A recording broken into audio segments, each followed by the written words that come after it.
മാർക്കറ്റിൽ ഇടക്കിടക്ക് എന്നെ നബി പറഞ്ഞേക്കും. ഞാൻ കുട്ടിയായതുകൊണ്ട് കളിക്കുന്ന കുട്ടികളുടെ കൂടെ കളിക്കും. താമസം വരുമെന്നെ കാണാതെ വരുമ്പോൾ നബി മരുഭൂമിയിലേക്ക് വരും. എന്നിട്ട് ഞാൻ കളിച്ചുകൊണ്ടിരിക്കുമ്പോ അവിടേക്ക് വന്നിട്ട് സലാം പറഞ്ഞിട്ട് എന്റെ തലമുടിയിൽ ഇങ്ങനെ കൈ തോകിയിട്ട്, അനുസൂട്ടിയെ പോയില്ലേ മോനെ, എത്ര സമയമായി ഞാൻ നിന്നെ കാത്തിരിക്കുന്നു. ലോകത്തിങ്ങനെ ഒരു ആചാരനെ കാണാൻ കഴിയോ? വേലക്കാരന്റെ മുതുവടിയുന്നവരെ, പണിയെടുപ്പിക്കുന്നവരെ, വേലക്കാരനെ മോശ തുടപ്പിക്കുമ്പോൾ ജീർണിച്ച മനസ്സുമായി സമീപിക്കുന്നവരെ, ലോക ഗുരുവിനെ നമ്മൾ കാണാതെ പോകരുത്. നബി സല്ലല്ലാഹു അലൈഹി വസല്ലം പറഞ്ഞു, തൊഴിലാളികൾ നിങ്ങളുടെ സഹോദരങ്ങളാണ്, ആദമിന്റെ മക്കളാണ്. നോക്കൂ, നിങ്ങൾ നബി പറയാണ്, വീട്ടിലൊരാൾ ജോലിക്ക് വന്നാൽ രാവിലെ തന്നെ കരാർ എഴുതി ഉണ്ടാക്കണം. 8 മണി മുതൽ 5 മണി വരെ ജോലി, ഇത്ര ശമ്പളം.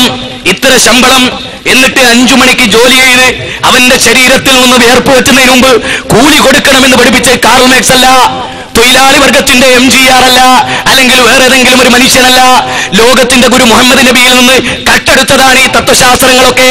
മെനഞ്ഞെടുത്ത നന്മ നിറഞ്ഞ തത്വശാസ്ത്രങ്ങളൊക്കെ നബിയിൽ നിന്ന് കട്ടെടുത്തതാണ്. അതുകൊണ്ടാണ് പല ആചാര്യന്മാരും പല നമ്പൂതിരിപ്പാടുമാരും എന്തെഴുതി വെച്ചത്? കമ്മ്യൂണിസം പറയുന്നത് തന്നെയാണ് ഇസ്ലാം പറയുന്നത്. ആദ്യം ഉണ്ടായത് ബാപ്പയല്ലേ, പിന്നുണ്ടായതല്ലേ മോനെ? ആദ്യം ഉണ്ടായ ബാപ്പ ഇസ്ലാമാണല്ലോ, ആ ബാപ്പയിൽ നിന്ന് കട്ടതല്ലേ മോനെ നിങ്ങൾ പറയുന്ന തത്വശാസ്ത്രം? സത്യത്തിൽ അതല്ലേ?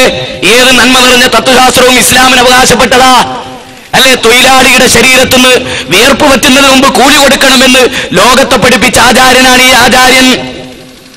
ഓവർ ടൈം ജോലി ചെയ്താൽ കൂലി കൂട്ടിക്കൊടുക്കണമെന്നും ലോകത്തെ പഠിപ്പിച്ച ആളാണ് മുഹമ്മദ് നബി. അത് കഴിഞ്ഞിട്ട് നബി പറയാണ്, ഭാരമേറിയ ജോലി ഏൽപ്പിച്ചാൽ നീയും അവനെ സഹായിക്കണം. അബൂദർദാ റളിയല്ലാഹു അൻഹു തൊഴിലാളികളിട്ട പോലെയുള്ള വസ്ത്രം ധരിച്ചിട്ടാണ് വന്നത്. അപ്പൊ ഒരു സഹാബി ചോദിച്ചു, അബൂദർദാ എന്താണിത്, തൊഴിലാളിയും മുതലാളിയും ഒരേപോലെ വസ്ത്രമോ? അപ്പൊ അദ്ദേഹം പറഞ്ഞു, എന്റെ മുത്തുനബി മുഹമ്മദ് മുസ്തഫ സല്ലല്ലാഹു അലൈഹി വസല്ലം ഏത് റോഡുമ്മിലിറങ്ങി അന്ത്യപ്രവാചകൻ സിന്ദാബാദ് മുദ്രാവാക്യം വയ്ക്കില്ല.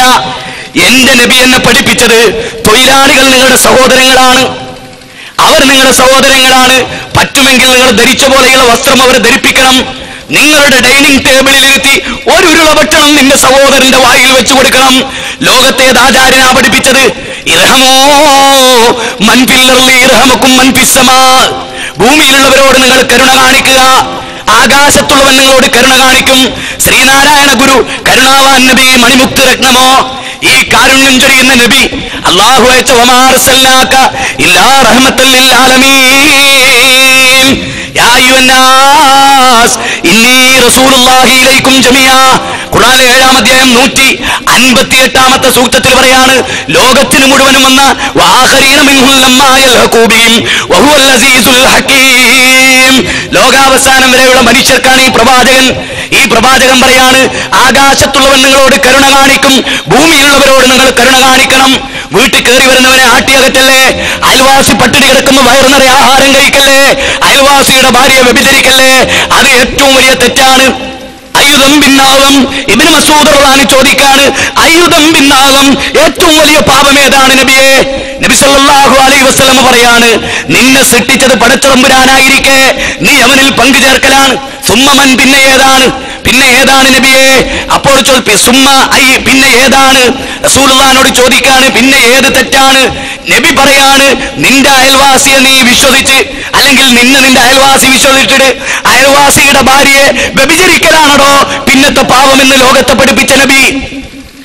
യഹൂദനാണ് അയൽവാസിയെങ്കിൽ നിന്റെ വീട്ടിലുണ്ടാക്കിയ കോഴിയിറച്ചിയുടെ, ആട്ടിറച്ചിയുടെ, അതുപോലെ തന്നെ അടയുടെ എന്തൊരു വിഭവമാണ് നീ വീട്ടിലുണ്ടാക്കുന്നത്, അത് നിന്റെ അയൽപ്പക്കക്കാരനും കൊടുക്കണമെന്ന് ലോകത്തെ പഠിപ്പിച്ച ഒരാചാര്യൻ. لا ينهاكم الله عن الذين لم يقاتلوكم في الدين ولن يخرجوكم من دياركم أن تبروهم وتقسطوا إليهم إن الله يحب المقسطين. സൂറത്ത് മുംതഹന 60-ാം അധ്യായം 8-ാമത്തെ സൂക്തം. നിന്നോട് മൈത്രി ബന്ധം പുലർത്തുന്ന, അല്ലാഹുവിൽ നീ വിശ്വസിച്ചു എന്നതിന്റെ പേരിൽ നിന്നോട് ശത്രുത പുലർത്താത്ത, നിന്നെ വീട്ടിൽ നിന്ന് ആട്ടി ഓടിക്കാത്ത മുസ്ലിം ഉണ്ടല്ലോ, അവനോട് മൈത്രിയോടുകൂടി നീ പെരുമാറണം, ഐക്യത്തോടുകൂടി നീ പെരുമാറണം എന്ന് ലോകത്തെ പഠിപ്പിച്ച ആചാര്യൻ. ഇവരാരും നമ്മുടെ ശത്രുക്കളല്ല, ഇവരൊക്കെ ആദമിന്റെ മക്കളാണ്, ഇവരൊക്കെ നമ്മുടെ സഹോദരങ്ങളാണ്, ഇവരൊക്കെ തൗഹീദിലേക്ക് വരണം, ആദർശത്തിലേക്ക് വരണം, പരലോകത്തിന്റെ വഴികളിലേക്ക് വരണം, ഒന്നിച്ച് നമുക്ക് സ്വർഗത്തിലേക്ക് മുന്നേറണം. 102 കോടി വരുന്ന ഇന്ത്യൻ ജനങ്ങളെ തൗഹീദിലേക്ക് ക്ഷണിക്കേണ്ട ബാധ്യത ഏറ്റെടുത്തവരാണ്. നമ്മുടെ ഓഫീസുകളിൽ നമ്മോടൊപ്പം അമുസ്ലിങ്ങളുണ്ട്. ഭാര്യയുടെ കിടപ്പറ രഹസ്യം പോലും പലപ്പോഴും കൂട്ടുകാരനോട് പറയാറുണ്ട്. എനിക്കൊരു നബിയുണ്ട്, മുഹമ്മദ് നബി, എനിക്കൊരു വേദഗ്രന്ഥമുണ്ട് ഖുർആൻ, അത് വായിക്കാൻ നമ്മൾ കൊടുത്തിട്ടുണ്ടോ? നമ്മൾ പറഞ്ഞ എന്താ അറിയോ, ഖുർആൻ തൊട്ടാ കണ്ണ് പൂട്ടിപ്പോകുന്ന.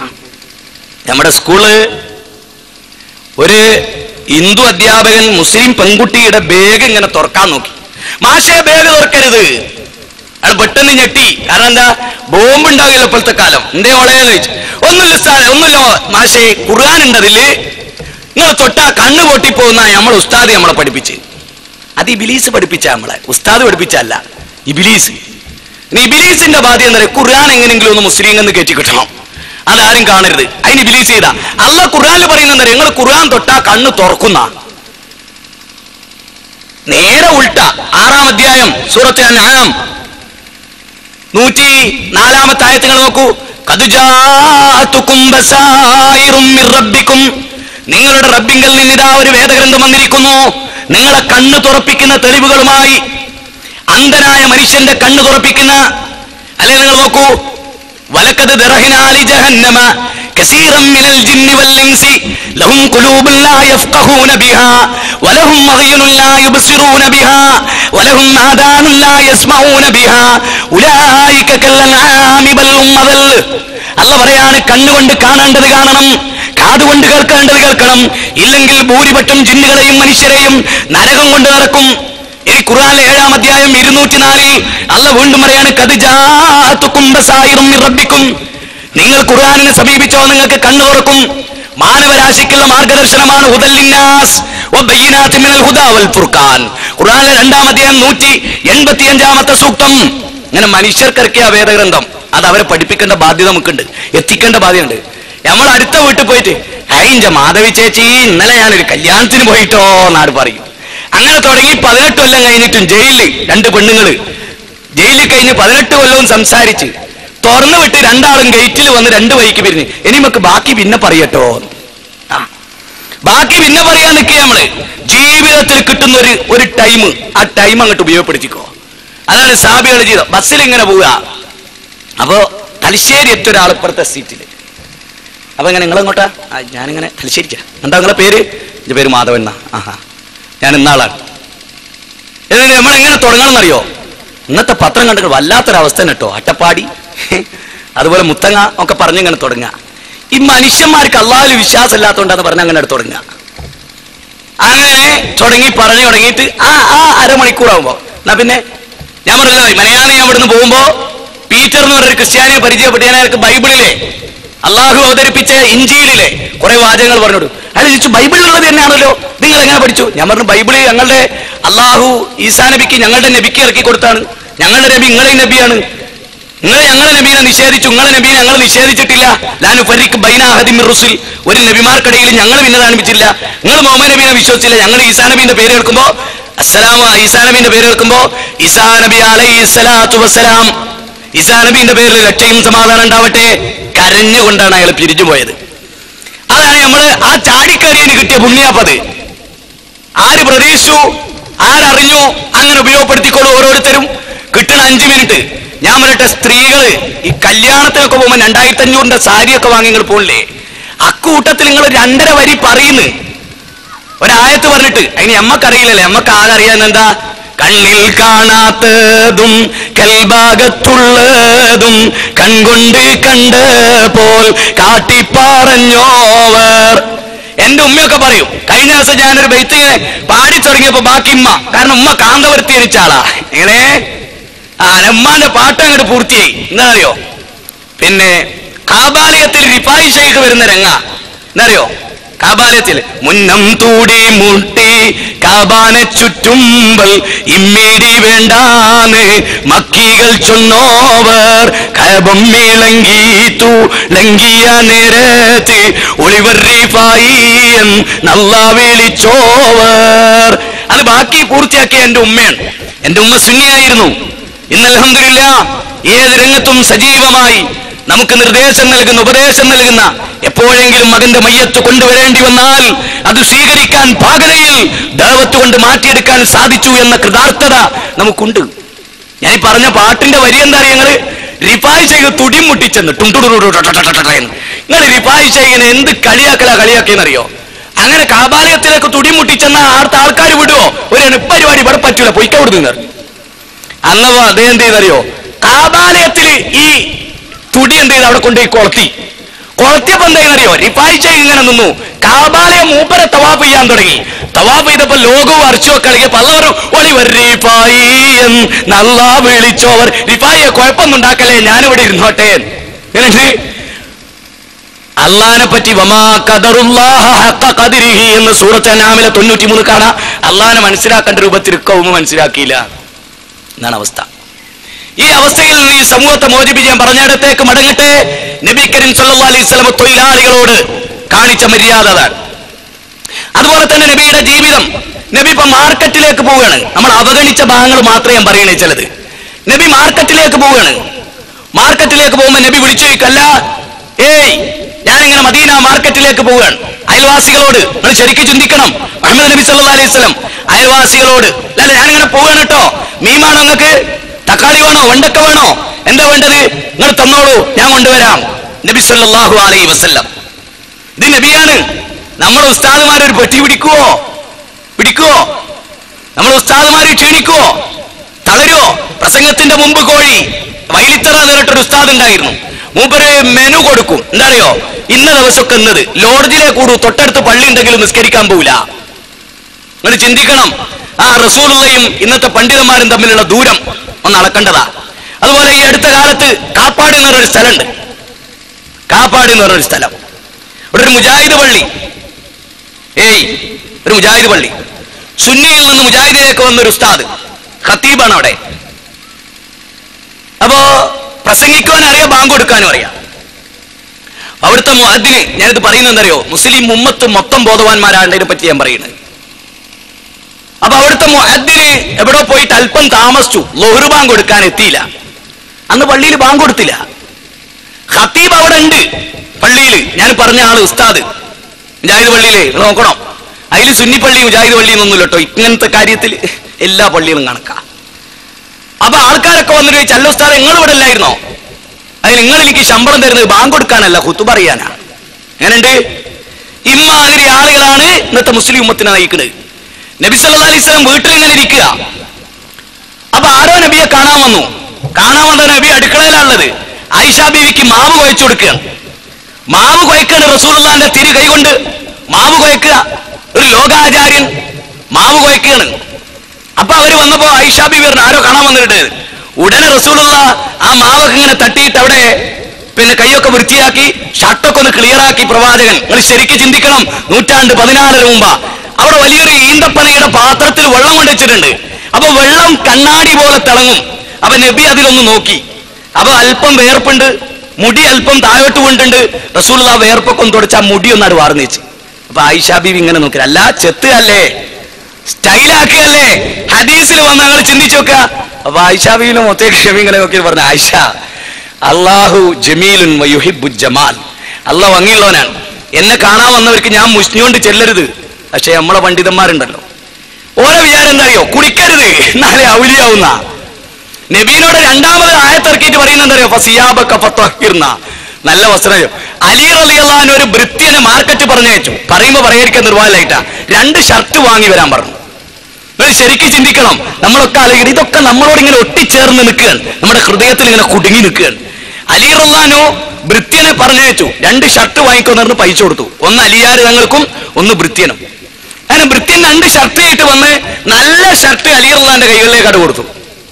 യുവാക്കളെ മനസ്സിലായിക്കോളി, പ്രായം ചെന്നോലെ നിങ്ങൾ മനസ്സിലായിക്കോളി, ഞങ്ങൾ ചെത്തുമ്പോ നിങ്ങൾക്ക് അസൂയ ഉണ്ടായിരുന്നു പറഞ്ഞതിനർത്ഥം.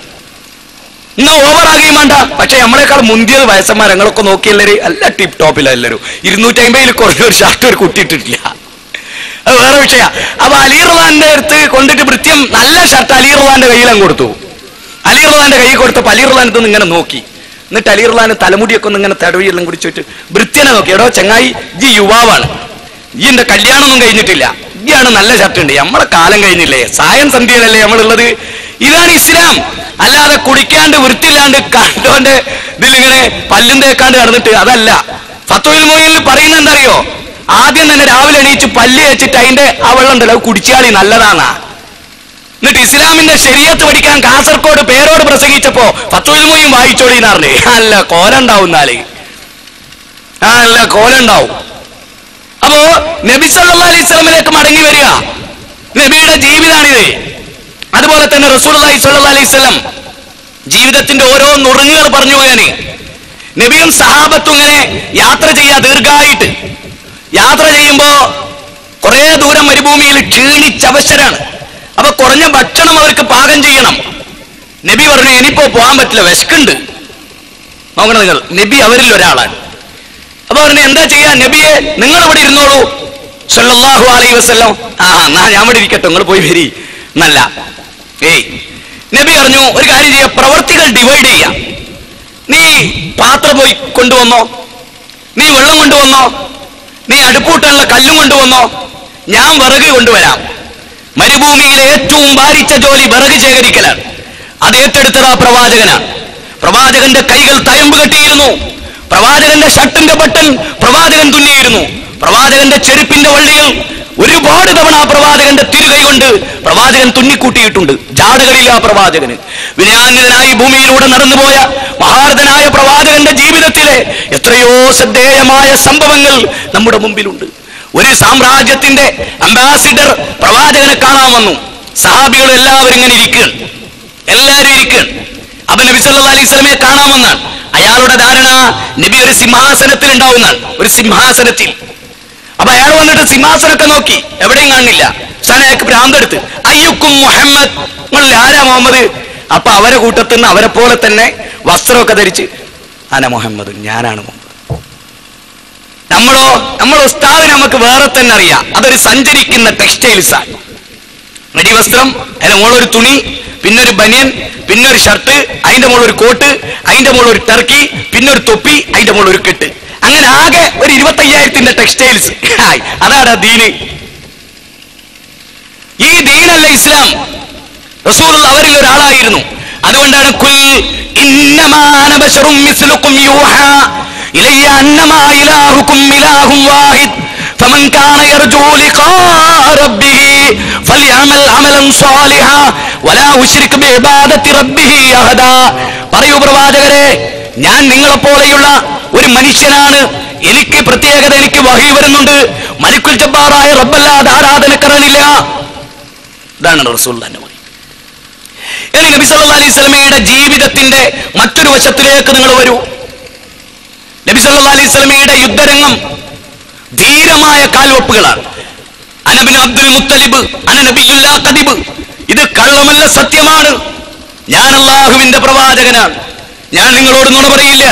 യുദ്ധത്തിന്റെ ഏറ്റവും മുൻപന്തിയിൽ നീതിയെക്കുറിച്ച് നിങ്ങൾ ചിന്തിച്ചു നോക്ക്. ലാ യജ്രിമന്നകും ശനാനു ഖൗമിൻ അലാ അല്ലാ തഅദിലു വഅദിലു ഹുവ അഖ്റബു ലിത്തഖ്വ. ലോകത്തെ പ്രവാചകൻ പഠിപ്പിച്ചു, ലോകരെ, ഒരു വിഭാഗത്തോടുള്ള ഈർഷ്യത, അവരോട് അനീതി പ്രവർത്തിക്കാൻ നിങ്ങളെ പ്രാപ്തരാക്കാതിരിക്കട്ടെ. ഉന്നത ഗോത്രത്തിൽ ഒരു പെൺകുട്ടി കെട്ടു. ഉസാമ വന്നിട്ട് റസൂലിനോട് പറഞ്ഞു, അല്ലാഹുവിന്റെ റസൂലേ, അവളൊരു ഉന്നത ഗോത്രത്തിൽപ്പെട്ട ആളല്ലേ, അവളെ കൈവെട്ടരുത് എന്ന്. നബി സല്ലല്ലാഹു അലൈഹി വസല്ലമ കോപാകുലനായി മിമ്പറിൽ കയറി, യാ അയ്യുഹന്നാസ്, അള്ളാഹുവിന്റെ വിധിക്കെതിര് നിങ്ങൾ എന്നോട് സംസാരിക്കുന്നുവോ? പടച്ച തമ്പുരാന്റെ വിധിക്കെതിര് നിങ്ങൾ എന്നോട് സംസാരിക്കുന്നുവോ? വല്ലാഹി, അള്ളാഹുവാണേ സത്യം. നിങ്ങൾക്കറിയുമോ, എന്റെ കരളിന്റെ കരളായ മോൾ ഫാത്തിമയുണ്ടല്ലോ, ആ ഫാത്തിമയാണ് കെട്ടതെങ്കിലും ഫാത്തിമയുടെ കൈ ഞാൻ മുറിക്കും എന്ന്.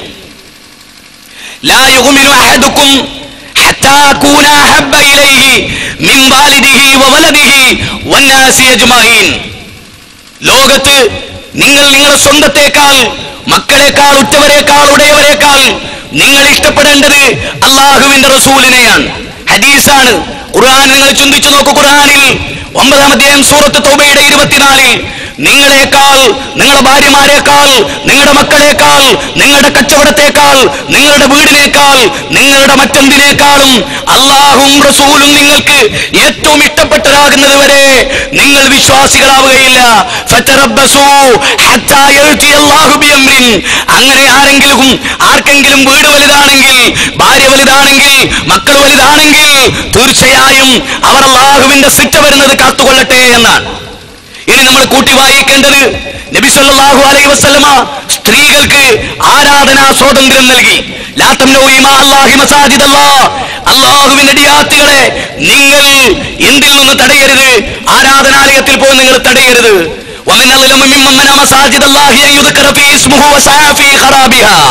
ഖുർആനിൽ 2-ാം അധ്യായം സൂറത്ത് ബഖറയിൽ 114 പറയുന്നതാണ്, അല്ലാഹുവിന്റെ ദിക്റിനെ, അല്ലാഹുവിനെ ഓർക്കുന്നതിന് വേണ്ടി അവന്റെ പള്ളിയിലേക്ക് വരുന്നവരെ തടയുന്നവനേക്കാൾ വലിയ അക്രമിയാരുണ്ട്? ഇമാം ഖുർത്തുബി അതുപോലെയുള്ള പരിഭാഷകന്മാർ, ഈ വ്യാഖ്യാതാക്കൾ ഈ ആയത്തിന് വ്യാഖ്യാനം നൽകിക്കൊണ്ട് പറയുന്നു, പുരുഷന്മാർക്ക് മാത്രമല്ലല്ലോ ദിക്ർ, സ്ത്രീകൾക്കുമുണ്ട്. ഈ ആയത്ത് സ്ത്രീകൾക്കും ബാധകമാണ് എന്ന്. റസൂൽ സല്ലല്ലാഹു അലൈഹി വസല്ലമയുടെ മകൻ ഇബ്രാഹിം മരിക്കുന്നത് ഹിജ്റ 10-ലാണ് പ്രിയപ്പെട്ടവരെ. ഹിജ്റ 10 എന്ന് ഞാൻ പ്രത്യേകം പറയുമ്പോൾ ഹിജാബിന്റെ ആയത്തിറങ്ങിയത് ഹിജ്റ 3-ാം വർഷമാണ്. ഹിജ്റ 3-ാം വർഷമാണ് ഹിജാബിന്റെ ആയത്തിറങ്ങിയത്. ഹിജ്റ 10-ലാണ് ഇബ്രാഹിം മരിക്കുന്നത്. ഇബ്രാഹിം മരിച്ചപ്പോൾ നബി മയ്യത്ത് നമസ്കരിച്ചു. മയ്യത്ത് നമസ്കരിച്ചപ്പോൾ നരകവും സ്വർഗവും മിഹ്റാബിൽ പ്രദർശിപ്പിക്കപ്പെട്ടു. നരകം പ്രദർശിപ്പിക്കപ്പെട്ടപ്പോൾ റസൂലുള്ള പുറകോട്ട് മാറി. അപ്പൊ 1-ാമത്തെ സഫ്, 2-ാമത്തെ സഫിൽ മഹാനായ അബൂബക്കർ സിദ്ദീഖ് റളിയല്ലാഹു അൻഹു പറയാണ്, അവസാനത്തെ പുരുഷന്മാരുടെ സഫ് ആദ്യ സ്ത്രീകളുടെ സഫിലേക്ക് കയറി നിന്നു. ഇതെപ്പോഴാ? ഹിജ്റ 10-ന്, നബി മരിക്കുന്നതിന്റെ തൊട്ട് മുമ്പ്. ഹിജാബിന്റെ ആയത്തും അറിയില്ല, ഹിജ്റ എന്താ അതും അറിയില്ല. ഇമാം ഖുർത്തുബി അറിയപ്പെട്ട സുന്നികൾ അംഗീകരിക്കുന്ന മുഫസ്സിറാണ്. തഫ്സീർ ഖുർത്തുബിയുടെ 6-ാം വാള്യം 5000-ൽ ചില്ലാനം വരുന്ന പേജുകളോടെ. നിങ്ങൾക്കറിയാം, ഇബ്നു അറബി എന്ന് പറയുന്ന ലോക പണ്ഡിതൻ, ഒരു യാത്രക്കാരനുമായിരുന്ന അദ്ദേഹം പറയുന്നതായി, ഇബ്നു അറബി പറയുന്നതായി തഫ്സീർ ഖുർത്തുബിയിൽ രേഖപ്പെടുത്തുന്നു, ഞാൻ 1000 പട്ടണങ്ങളിൽ താമസിച്ചിട്ടുണ്ട്. അതിൽ ഖലീലുല്ലാഹി ഇബ്രാഹിം നബിയെ തീക്കുണ്ടാരത്തിലേക്കിട്ട നാബൽസ് എന്ന് പറയുന്ന സ്ഥലത്ത് ഞാൻ താമസിച്ചിട്ടുണ്ട്. നാബൽസിലെ സ്ത്രീകളെ പോലെ പതിവ്രതകളായ ഒരു സ്ത്രീകളെ ഞാൻ എന്റെ ജീവിതത്തിൽ കണ്ടിട്ടില്ല. അവർ വെള്ളിയാഴ്ച അങ്ങാടിയിൽ വരും, പള്ളികൾ അവരെ കൊണ്ട് നിറയും. എന്നിട്ട് അവർ ജുമാ കഴിഞ്ഞ് പിരിഞ്ഞു പോകും. പിന്നെ അടുത്ത വെള്ളിയാഴ്ച അവരെ കാണും.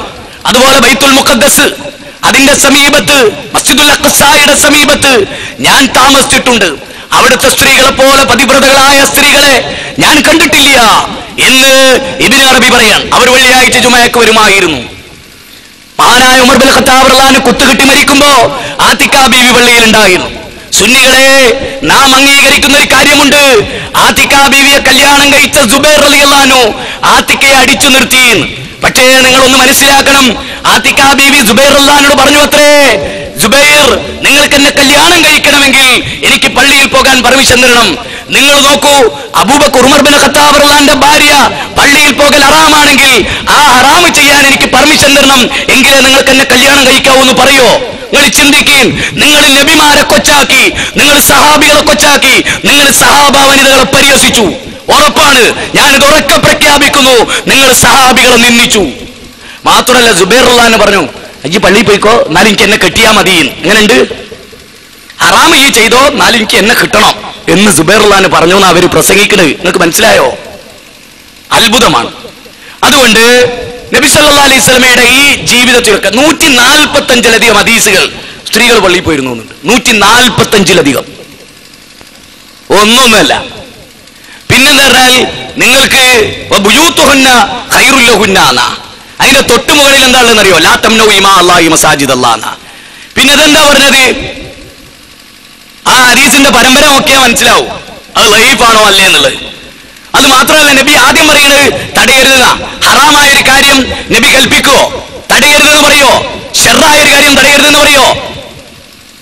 ഇനി വീട് ഉത്തമം എന്നാണ്, ഉത്തമം എന്ന് പറഞ്ഞാൽ ഹറാമെന്നാ? സുന്നത്ത് നിസ്കാരം വീട്ടിൽ വെച്ച് നിസ്കരിക്കലാണ് ഉത്തമം എന്ന് പറഞ്ഞാൽ പള്ളിയിൽ നിസ്കരിക്കൽ ഹറാമാണെന്നാ? നബി കരീം സല്ലല്ലാഹു അലൈഹി വസല്ലമയുടെ ചരിത്രത്തിൽ അങ്ങനെയല്ല. നബി അത് അനുവദിച്ചു. നബിയുടെ കാലശേഷം അവർ ഈത്തിക്കാഫ് വരെ ഇരുന്നു പള്ളിയിൽ. വാക്കിഫൂന ഫിൽ മസാജിദ്, പള്ളിയിലാണ് ഈത്തിക്കാഫ് ഇരിക്കുക, വീട്ടിലല്ല. അള്ളാന്റെ ഖുർആനാ പറയുന്നത്. 2-ാം അധ്യായം 187 സൂക്തം.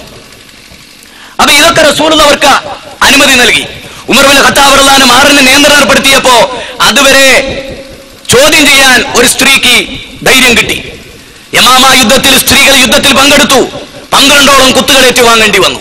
അനുവദിക്കപ്പെട്ട രീതിയിൽ, ഹറാമല്ലാത്ത രീതിയിൽ ഇസ്ലാമിക വസ്ത്രം ധരിച്ച് ഈ രംഗത്ത് സ്ത്രീകൾക്ക് സജീവമാകുന്നതിന് ഇസ്ലാം എതിർത്തിട്ടില്ല ഒരിക്കലും.